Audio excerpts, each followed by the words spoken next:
નમસ્કાર મિત્રો, બાર સાયન્સનું પહેલા ચેપ્ટરનું પાંચમું લેક્ચર. અહીં આપણે પહેલું ચેપ્ટર વિદ્યુતભાર અને વિદ્યુત ક્ષેત્રો વિશેનો અભ્યાસ કરીએ છીએ. એમાં વિદ્યુતભારની ઘણી બધી થિયરીનો અભ્યાસ કરે એની અંદર આજે આગળ 1.6 કુલમના નિયમ વિશેનો અભ્યાસ કરીશું. કુલમનો નિયમ એ બે બિંદુવત વિદ્યુતભારો વચ્ચે લાગતા બળનું માત્રાત્મક વિધાન છે. અગાઉ આપણે અભ્યાસ કર્યો એ પ્રમાણે કે જ્યારે બે વિદ્યુતભારિત પદાર્થના રેખીય પરિમાણ એની વચ્ચેના અંતરની સાપેક્ષે ખૂબ જ નાના હોય, અવગણી શકાય એવા હોય, ત્યારે એ બંને પદાર્થોને આપણે બિંદુવત પદાર્થો તરીકે લઈએ છીએ. તો કુલમનો નિયમ કે બે બિંદુવત સ્થિર વિદ્યુતભારો વચ્ચે લાગતા કુલમ બળ અથવા એને આપણે વિદ્યુતભાર તરીકે ઓળખીએ છીએ. એ કુલમ બળનું મૂલ્ય એ તે વિદ્યુતભારોના મૂલ્યોના ગુણાકારના સમપ્રમાણમાં અને તેમની વચ્ચેના અંતરના વર્ગના વ્યસ્ત પ્રમાણમાં હોય છે. બળ સદિશ ભૌતિક રાશિ હોવાથી બળની દિશા એ બે વિદ્યુતભારોને જોડતી રેખા પર હોય છે.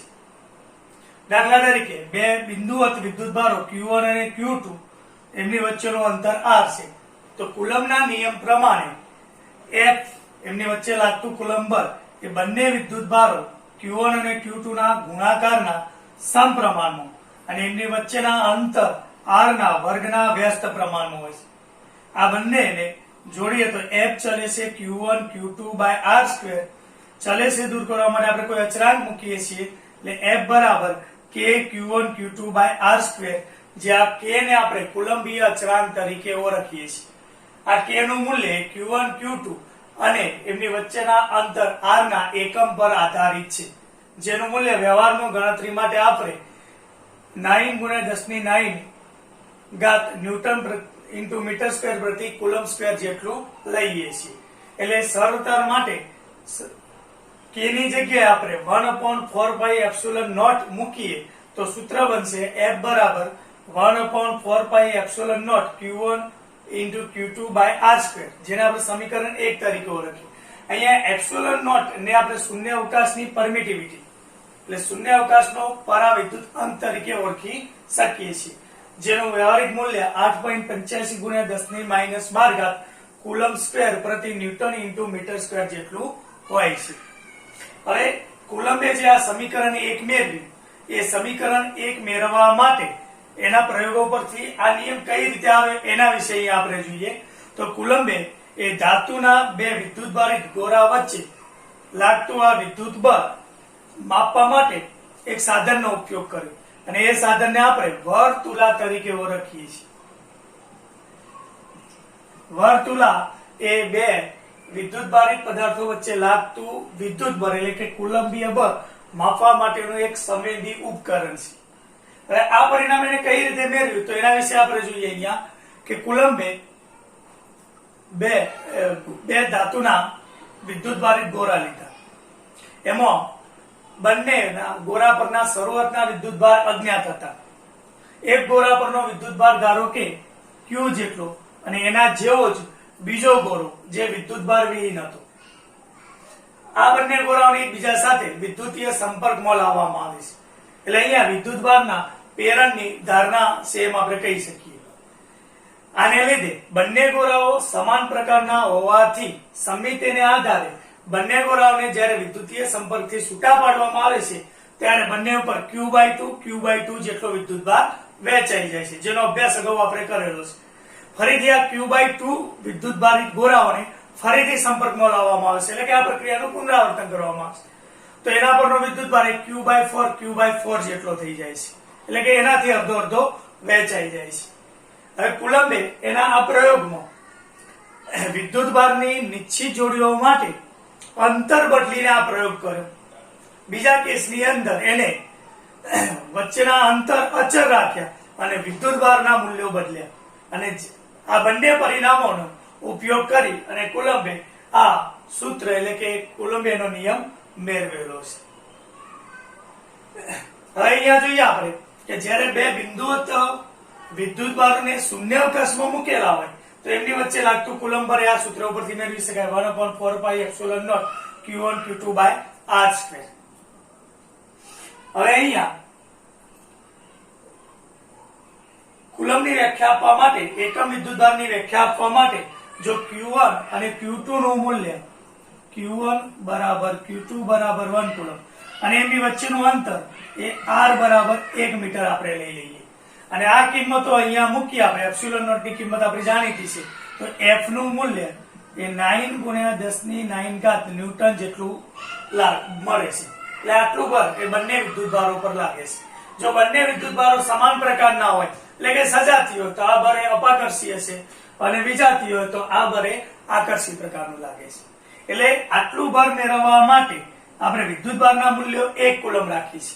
કુલમ એ વિદ્યુતભારનો એકમ છે પણ આ એકમ ઘણો મોટો હોવાથી વ્યવહારની અંદર એના બીજા અન્ય એકમો 1 મિલીકુલમ બરાબર 1 ગુણ્યા 10⁻³ કુલમ, 1 માઇક્રોકુલમ 1 ગુણ્યા 10⁻6 કુલમ આ એકમોનો પણ આપણે ઉપયોગ કરીએ છીએ.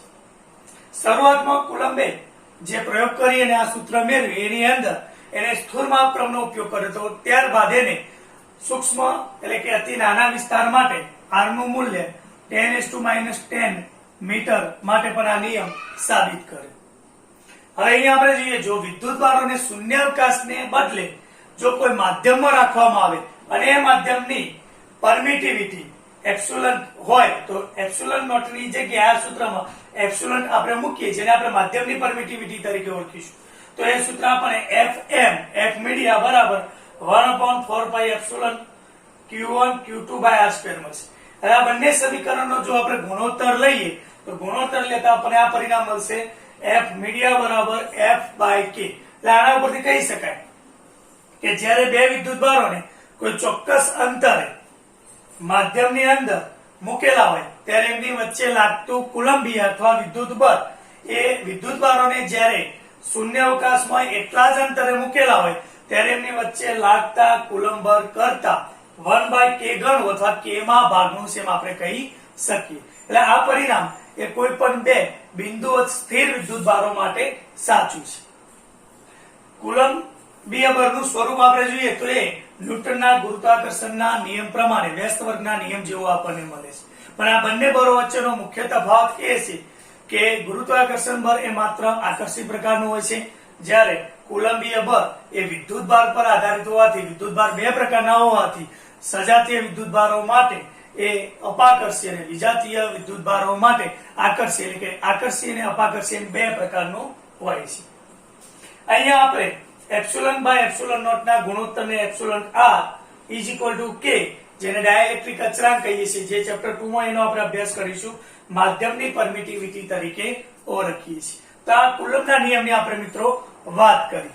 હવે કુલમ્બના નિયમને સદિશ સ્વરૂપે આપણે દર્શાવવાનું છે કારણ કે કુલમ્બનો નિયમ એ આપણને બે વિદ્યુતભારિત પદાર્થો વચ્ચે લાગતા બળનું માન આપે છે અને બળ એ સદિશ ભૌતિક રાશિ હોવાથી એને સદિશ સ્વરૂપે કઈ રીતે દર્શાવી શકાય તો એના વિશે જોઈએ હવે આપણે. એટલે કુલમ્બના નિયમનું સદિશ સ્વરૂપ તો એના વિશે જોઈએ તો અહીંયા બિંદુઓથી બે વિદ્યુતભારો Q1 અને Q2 બિંદુવત વિદ્યુતભારો જેમના સ્થાન સદિશ અનુક્રમે R1 અને R2 રહેલા છે. તો આ બે વિદ્યુતભારો વચ્ચે લાગતું કુલંબ બળ મેળવવા માટે અહીંયા આપણે ધારો કે વિદ્યુતભાર Q2 ને લીધે વિદ્યુતભાર Q1 પર લાગતા બળને Q2 ને લીધે Q1 પર લાગતા બળને F12 અને એનાથી ઉલટું Q1 વિદ્યુતભારને લીધે Q2 પર લાગતા બળને આપણે F21 તરીકે ઓળખીએ છીએ. બંને વચ્ચેનો સ્થાન સદિશ R21 બરાબર R2 - R1 કારણ કે R2 નું મૂલ્ય અહીંયા R1 કરતા વધુ છે એટલે R2 - R1 તરીકે અહીંયા આપણે દર્શાવીએ છીએ. તો અહીંયા વિદ્યુતભાર Q2 પર વિદ્યુતભાર Q1 ને લીધે લાગતું બળ F21 વડે દર્શાવીએ તો F21 બરાબર 1/4 epsilon not Q1 Q2 R21² into R21 caret એકમ સદિશ R21 કેરેટ બરાબર R21 સદિશ ભાગ્યા R21 સદિશનું મૂલ્ય એટલે કોઈ પણ એકમ સદિશનું મૂલ્ય એ એકમ સદિશ બરાબર સદિશ ભાગ્યા સદિશના મૂલ્યના ગુણોત્તર પરથી આપણને મળે છે. હવે જો આ બંને વિદ્યુતભારો એ સમાન પ્રકારના હોય એટલે કે બંને ધન હોય અથવા બંને ઋણ હોય તો એમની વચ્ચે લાગતું બળ એ અપાકર્ષી પ્રકારનું હશે, એટલે એકબીજાથી વિરુદ્ધ દિશામાં હશે, અને R21 ની R21 કેરેટની દિશામાં આપણને મળે છે, જે આકૃતિમાં અહીંયા આપણને દર્શાવ્યું છે.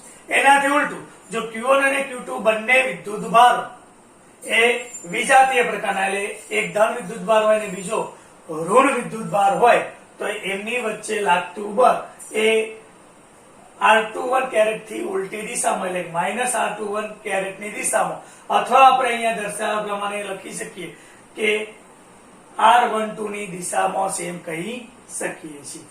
હવે એ જ રીતે Q1 પર વિદ્યુત ભાર Q2 ને લીધે લાગતું બળ F12 બરાબર 2 ને લીધે 1 ઉપર લાગતું બળ 1/4πε0 Q1 Q2 ભાગ્યા R12 square into R12 caret, જે R12 કેરેટ બરાબર R12 સદિશ ભાગ્યા R12 નું મૂલ્ય દ્વારા મેળવી શકાય. અહીંયા આપણે R21 કેરેટ ની જગ્યાએ એનાથી ઉલટું માઇનસ R12 કેરેટ પર લખી શકીએ. તો એના ઉપરથી આ બંને બળો એ સમાન મૂલ્યના અને પરસ્પર વિરુદ્ધ દિશાના, એટલે કે F12 સદિશ બરાબર માઇનસ F21 સદિશ લખી શકીએ. અને આ પરિણામને જોતા ન્યૂટનના ગતિનો ત્રીજો નિયમ આઘાત અને પ્રત્યાઘાત પર સમાન મૂલ્યના અને પરસ્પર વિરુદ્ધ હોય છે, એની સાથે આ સુસંગત છે એમ આપણે કહી શકીએ છીએ. તો આ આપણે કુલમના નિયમનું સદિશ સ્વરૂપ જોયું કે જ્યારે બે વિદ્યુત ભારો વચ્ચે કુલમ બળ લાગતું હોય તો એનું મૂલ્ય આ સૂત્ર ઉપરથી આપણે મેળવી શકીએ. પણ જ્યારે બે થી વધારે વિદ્યુત ભારો હોય ત્યારે એમના વચ્ચે લાગતું કુલંબીય બળ મેળવવા માટે એકલો કુલમનો નિયમ એ પૂરો પડાતો નથી, એટલે કુલમના નિયમ ઉપરાંત આપણે સંપાતપણાના સિદ્ધાંતનો ઉપયોગ કરીએ છીએ. જ્યારે બે થી વધારે વિદ્યુત ભારોને લીધે કોઈ એક વિદ્યુત ભાર પર લાગતું પરિણામી બળ મેળવવું હોય તો એનો ઉપયોગ કરીને આપણે મેળવી શકીએ છીએ. તો આ બંને થિયરીની મુખ્ય બાબત છે. બે રીતે પ્રશ્ન પૂછાય છે કે કુલમનો નિયમ લખવો અને સમજાવો તથા કુલમનો નિયમનું સદિશ સ્વરૂપ સમજાવો. તો આ બાબતો તમે એની અંદર લખી શકો છો. Thank you. નમસ્તે.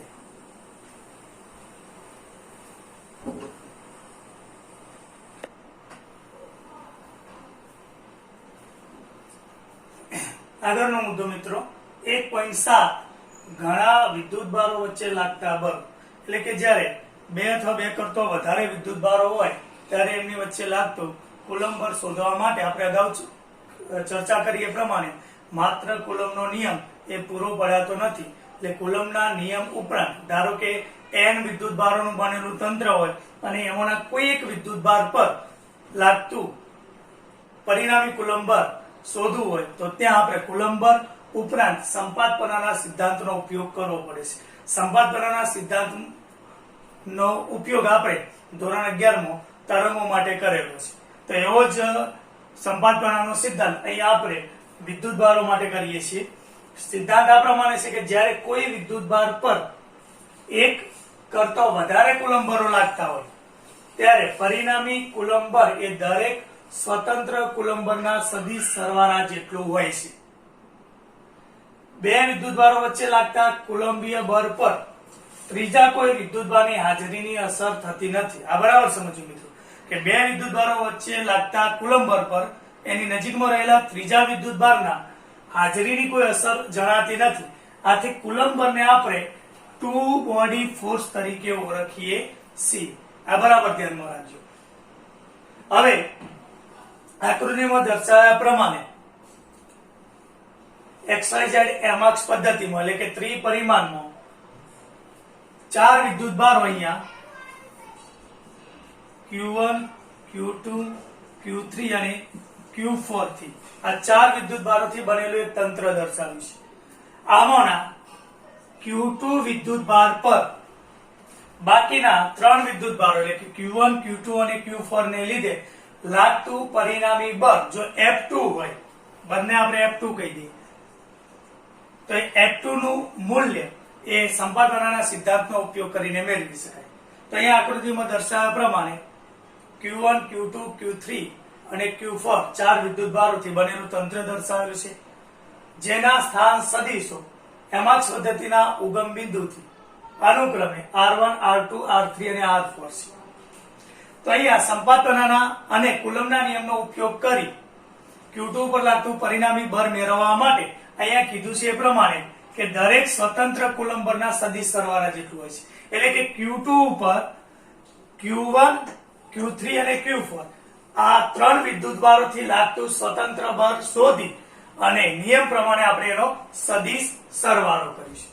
તો અહીંયા Q1 ને લીધે Q2 પર લાગતું બળ F21 વડે દર્શાવેલ છે. એ જ રીતે Q3 ને લીધે Q2 પર લાગતું બળ F23 વડે દર્શાવેલું છે. એ જ રીતે Q4 ને લીધે Q2 પર લાગતું બળ F24 વડે આપણે દર્શાવેલું છે. અહીંયા 4 વિદ્યુતભારોનું તંત્ર છે. 4 ની જગ્યાએ n વિદ્યુતભારોનું બનેલું તંત્ર હોય તો એના માટે પણ આપણે આના ઉપરથી વ્યાપક સૂત્ર મેળવી શકીએ છીએ. તો અહીંયા Q2 પર લાગતું પરિણામી બળ F2 શોધવા માટે સૌપ્રથમ આપણે Q2 ઉપર Q1 ને લીધે લાગતું બળ શોધીશું. એટલે અહીંયા લખીએ આપણે કે વિદ્યુતભાર Q2 ઉપર Q1 ને લીધે લાગતું કુલમ બળ જેને આપણે F21 વડે દર્શાવીએ તો કુલમના નિયમ પ્રમાણે 1/4πε0 અથવા k પણ લખી શકીએ આપણે. Q1 Q2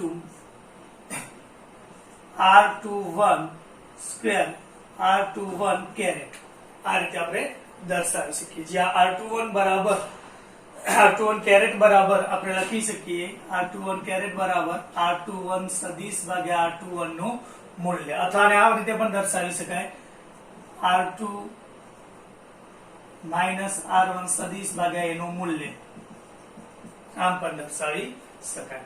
હવે એ જ રીતે બાકીના વિદ્યુતભાર એટલે અહીંયા ડાયરેક્ટ લખું છું Q3 પર Q1 ને લીધે Q2 પર Q3 ને લીધે લાગતું બળ આને સમીકરણ 1 કહી દઈએ. એ રીતે સમીકરણ 2 મેળવીએ.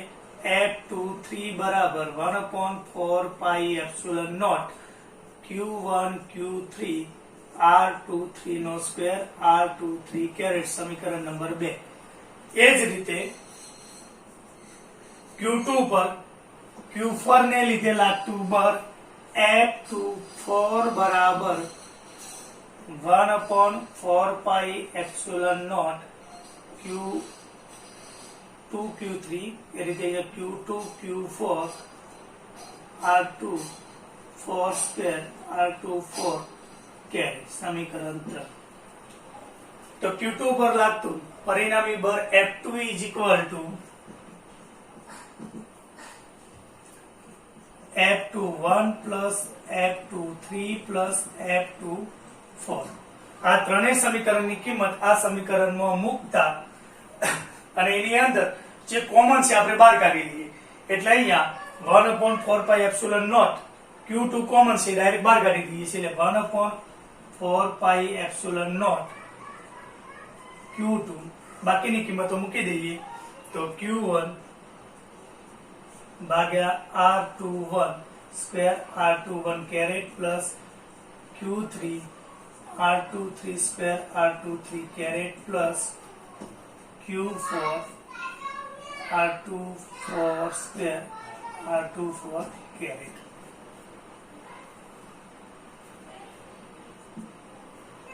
વ્યાપક રીતે જો સૂત્ર આ લખવું હોય આપણે તો આ રીતે લખી શકીએ Q2 ભાગ્યા 4πε0 સિગ્મા સરવાળા માટે સરવાળો J બરાબર 1 થી આપણે 4 લીધેલા છે 4 વિદ્યુતભારો એટલે J બરાબર 1 થી 4 પણ J is not equal to 2. વિદ્યુતભાર પોતે પોતાના પર બળ લગાડતો નથી. Qj R2J square R2J caret આ રીતે લખી શકીએ છીએ. ધારો કે આપેલ તંત્ર એ n વિદ્યુતભાર Q1 Q2 Q3 up to Qn વિદ્યુતભારોનું બનેલું છે જેના સ્થાન સદિશ અનુક્રમે R1 R2 R3 up to Rn ઉગમ બિંદુની સાપેક્ષે હોય તો વ્યાપક સૂત્ર આપણે સીધું જ આના ઉપરથી લખી શકીએ Fi જેમાં 1 થી n વિદ્યુતભારોમાંથી I બરાબર કોઈ પણ ક્રમ લઈ શકીએ.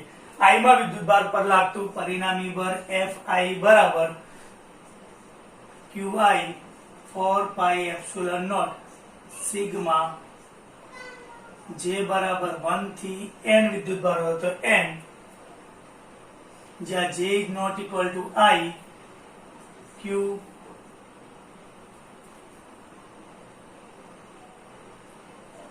J